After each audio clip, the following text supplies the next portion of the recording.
Hello. Hey Leo, Hello, how are you? I'm good. Hey, Sam. Yes. I, Hi I Leo, guess, Eric. hello. I guess they ran out of razor blades in the Philippines or India. No, definitely not. Your hair is getting wilder by the day. You know, Yeah. Uh, I'm I've just been just jealous. That's all it is. it's fine. Okay, I'm gonna share my screen. Um, okay, so you guys are working on a pay-per-click campaign for a landscaping company. Some of the words are going to be, let's say, uh, retaining wall, right? Somebody types in retaining wall Hamilton, then they click on the ad, they come to this page, right? And this is what they see, right? What they see, oops, sorry, let me just, what they see is nothing compared to what they just clicked on, right? They're looking for a landscaping company or a retaining wall company or some company that builds retaining walls or landscaping or excavation for pools or whatever the search term was used has to be represented on above the fold because there's a lot of information below the fold that the client can't see. And this is all wrong information here, right? This is all unnecessary. This should be a squeeze page, right? Which means if they only see the retaining walls or 10 different pictures of different retaining walls, right? And they see a request to quote. So this request to quote needs to come up here. So they're squeezed and their only action is to fill in the information. And the information that we need should be very simple. Their first name and contact information, email address, or a phone number, but preferably an email address. When you start asking 50 questions, right, and what country you're in, right, they're going to think, what the hell is this, right? It's no longer a company in their community. Now it's a company, before it said Afghanistan. I'm glad you fixed that, but we don't need Canada. They know they live in Canada, right? This is not, a franchise organization where they have franchises all over the world. They don't. They deal with a 50-mile radius around Hamilton area. Okay. So it's very simple. We can't keep pushing people away like this, right? So it has to be, a squeeze page. Now, if you want to create 10 different squeeze pages for the different products to increase our closing ratio, I would advise that. Or at least mention all the different products that you're under the search terms to make sure all the different products are there and they're kind of related. So one landing page could do it, but I think multiple landing pages will increase our closing ratio. Comments, questions? You guys are the experts. You guys should be telling me how to do this shit, not me telling you.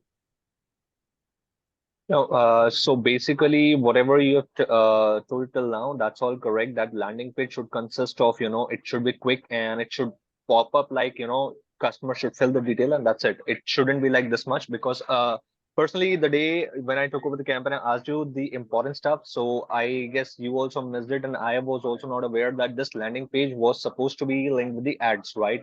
So till now, we have been running call ads. So basically, if a user clicks on that particular ad, will directly give you a call. So he or she is not coming over here and filling this. They can directly give you a call from there, the ads, Okay. right?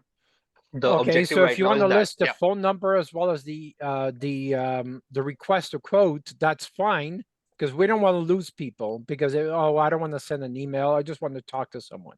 Then yeah, the phone number should be readily available, but it should be everything above the fold.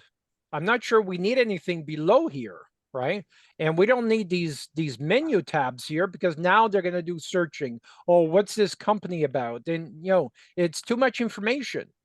they wanted a quote on a retaining wall or excavating for a pool or whatever it was, that's the only information they show.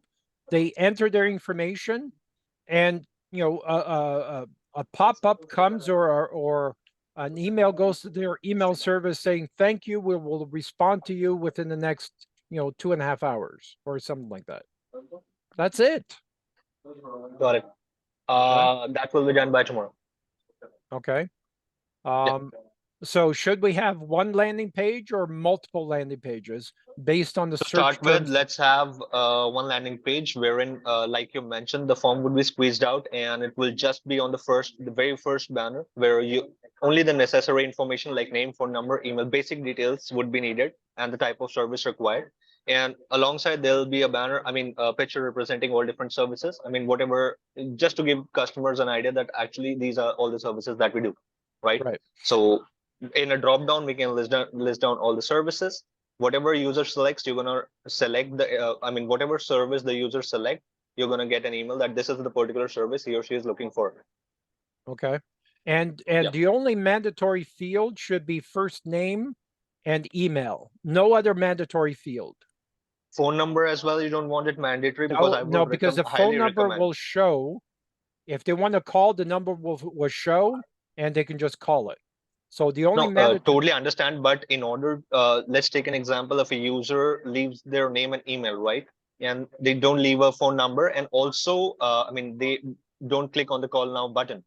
So, and if later on you're trying to follow up via email and the customer does not respond, you wouldn't be having any other alternative to contact that particular person. Yeah, I see your point, and you make a valid point, but I'd rather. Okay, you guys are the expert. You tell me what I should do, because when you make phone number, things from my mandatory, opinion, I think phone number should be mandatory. Only 3 fields: name, email, and phone number should be mandatory. And drop-down service, definitely the user would have to select the type of service he or she is looking for. So these are the basic fields, and I think all the basic fields should be made mandatory. Okay. Any extra comments or anything, any sample box which have extra comments or any particular service request they have, we can make it non-mandatory. But apart from that, I think these 3 basic things: name, phone number, and email. Even name, I think it's not that much important as compared to email and the phone number. Okay. Because those are the 2 primary things that will help us contact the customer, later on. Okay. All right. I'm a little skeptical when we try to ask for too much information. I want, if the client changes their mind and they've already filled in their name and email address, if there's a second screen where they ask, where you can ask for additional information, that's fine on the second screen, but at least now we have their contact information. See, if we add a second screen, the form submission journey would increase. Chances are a customer would leave the website by then, because there would be too many pages that he or she will have to go through. They might think that it's too much. I don't want to provide that information. Okay. So it's just the first page, 2 to 3 columns. That's usually the standard, I would say, industry standard, that all these basic fields are mandatory, but rest, it's totally your call. It's up to you, whatever you want to keep. But in my recommendation, I think let's make the 3 primary fields important. That's name, phone number, and email. Okay. Because if we'll add another step, after additional step in the next screen, that will, firstly, if a customer submits the first screen, we still won't be getting the lead, because the form would have an entire journey, right? If it's not completed, it wouldn't be submitted. Couldn't you design it where when they go to the second screen, the first screen is sent to us already? That needs to be coded, and that's too much of a technical stuff. That would take a lot of time. Okay. All right. Yeah. So just keep it to the 3 mandatory fields. Keep it simple. Anything else you need from me today? I don't think anything that's required from your end. I will get the landing page taken care of, because like I said, personally, you also didn't mention it that day when we were on the call, that this is the something which is pending. And I was also not aware that this is something which was supposed to be linked with us, because till now, the ads that we are running are directly going to, the call dialer screen of the customers. So if you see the ad, you directly have an option to give you a call. I mean, the customers can directly give you a call. They don't have a landing page in between, right? So that is something what's going on till date. But let me get this page completed by tomorrow. Let me then share the link with you, and you have a look. And post that, I'll change the ads objective to this lead filling. Well, if they call, as Sam and I were discussing, if they see a phone number and they call the phone number, then I'm not paying for the lead, right? So display the phone number prominently, and I'll make sure my client answers their phone. Then that way we're not paying for all the leads. That's what I'm hoping, if the phone number is prominent. You're not getting the. I think we are a bit confused over here, what you are saying and what I am telling you. So basically, I was talking about the Google ads, right? So we have 4 different ad copies that we're running right now. So if a customer searches for any service like landscaping company near me or few services, the first thing that they're going to see is call this number and the slide description about that particular service, right? If they would be interested, like we usually click the website link, the blue link that we click, they click on that, they go directly to their phone's dialer screen. All right. From there, they can directly give the call. So there's Okay. nothing in between to go to a website or a landing page. But in my opinion, what you are saying is that let's make the phone number prominent on the landing page. Is that correct? No, on the ad itself. Ad itself, it's already prominent. So basically in the meta title of the ad, we have the phone number as prominent. So if they click on it, they directly go to the dialer. Right. Okay. But if they don't click on it and they just read So it, we don't get charged. So Exactly, on impression, we are not getting charged. So if they click on that particular ad, even if they don't call, we get charged. But again, if they just see it and ignore, we don't get charged for that. okay. All right, fair enough. Well, I'll wait for your changes. Have a good day, Sure. gentlemen. Thank you. Thank You you so too. much. Thank you. Bye. Bye.